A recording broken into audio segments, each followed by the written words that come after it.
Hello. I've waited a hell of a time to talk to you, but I was determined I was going to speak to you tonight. I do listen to you, to your Remember When especially, but when you played tonight, Much Binding in the Marsh, I felt I must ring you because I was one of the ABC announcers who used to put that on air on Sunday nights. Oh, isn't... I was one of the first girls in 1942 to become an announcer with the ABC. Well, isn't that wonderful? One that lasted till 1947 when I resigned to marry my husband. What's your stage name or your professional name, Jean? My maiden name was Jean Balfour. I vaguely remember you, Jean. Well, I was there right from the beginning. From 42, my first broadcast was on Christmas morning, 1942. Well, Jean, what was the type of program you did on that? Mortal Thing. Yeah. And then for 15 months I was a studio supervisor, the only second girl to do that. And when the first chap came back from the Air Force, he got it, and I went back to announcing.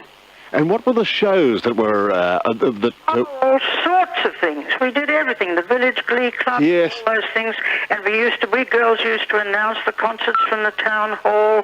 We did every mortal thing. And what is more, we did everything at the desk. We had nobody to look after us like you have these days. All we had was the chap we called the PMG man, the man in control in the room off behind the window, looking after all the technical stuff. We had to keep a log.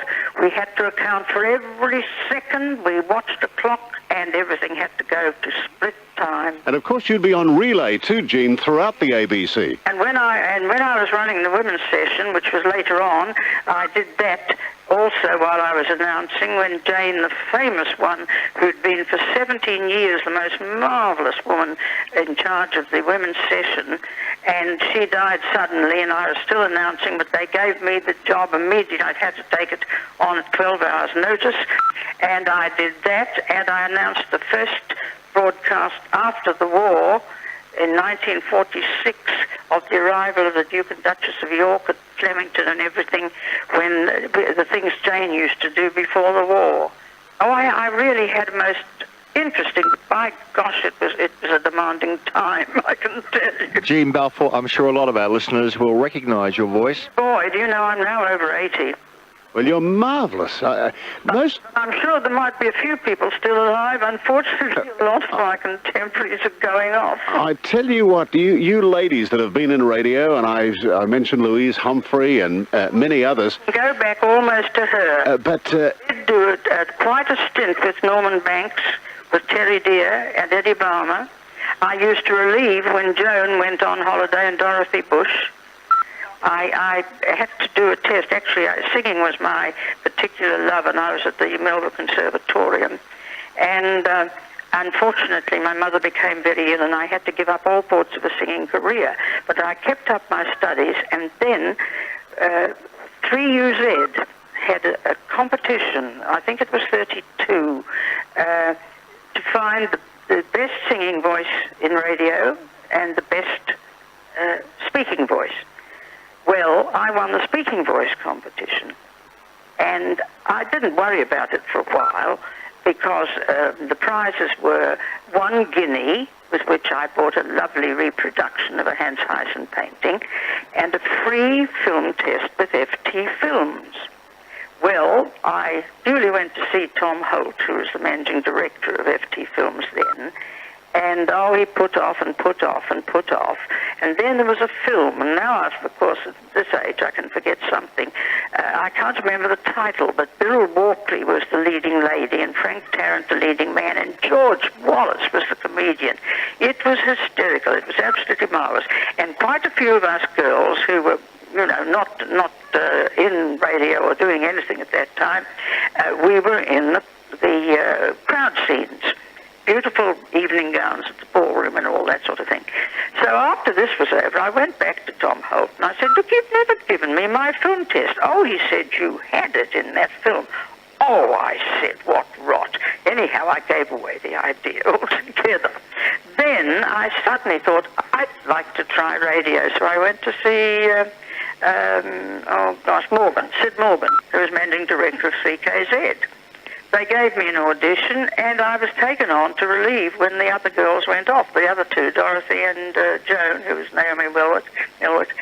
And when Naomi got married, Joan, I was with Norm Banks, and I worked with him all through most part of 1935, and with Eddie Barman and Terry Deer. And then I had a very bad bout. I suffered from hay fever badly. And in 1936, I had to just take off and have a rest.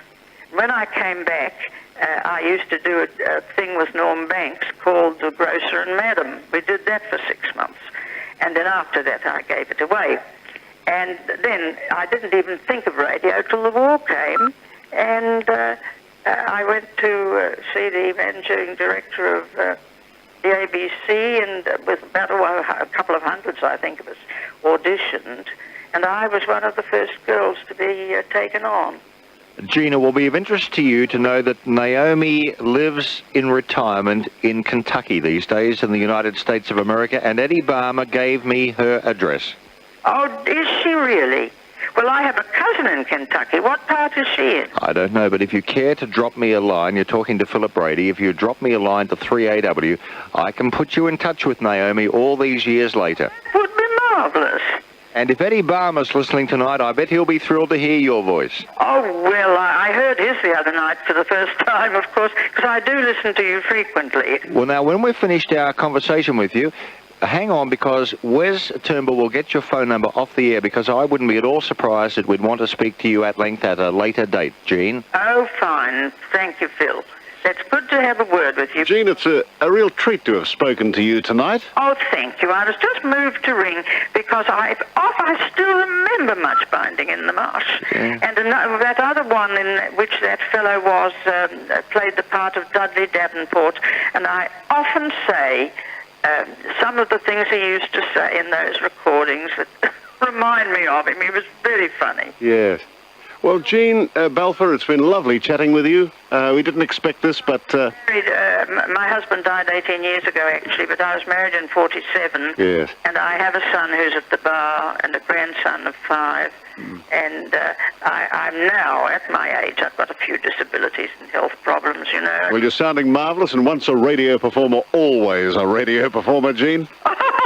You, Phil. And that was a gem of a phone call. Once in a while, Bruce and I get a call that makes us really sit up and take notice, and this is one of them. Often, because I do have to take life much more quietly nowadays. I'm still very deeply interested in all the theatre and all that sort of thing, because I acted with Gregan McMahon all those years ago, and I've been mixed up when I say I've been connected with all the arts. My late husband was the first vice chairman of the Australian Elizabethan Theatre Trust, and I've been on so many committees in all the arts, and I might just say quietly, without mentioning my married name, I received an honour in the Queen's Birthday Honours this last year for service to the promotion of the arts. Well, a great... I've carried on, you know. A lifetime given to not only radio, but the arts and many other facets of a long and illustrious career. Thank you, Jean Balfour, for being with us tonight.